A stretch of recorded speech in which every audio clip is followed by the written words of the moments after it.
10 sen dan 1 dinar, saiz yang sama, cuma logam yang berbeza. Sekitar 1960-an dengan 10 sen, tuan-puan boleh beli 1 pinggan mi goreng.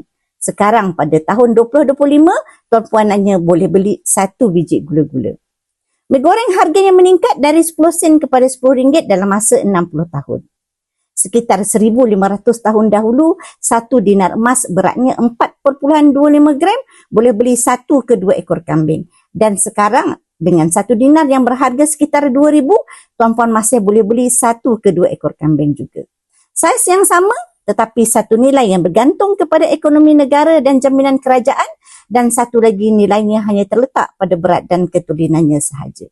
Dan masih menyimpan nilai yang sama walaupun 1,000 tahun akan datang.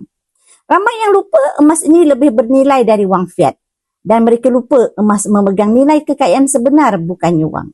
Wang fungsinya untuk memudahkan transaksi belian dan jualan, tetapi simpanan yang patut tuan-puan ada adalah simpanan yang memegang nilai, bukannya yang memegang nombor.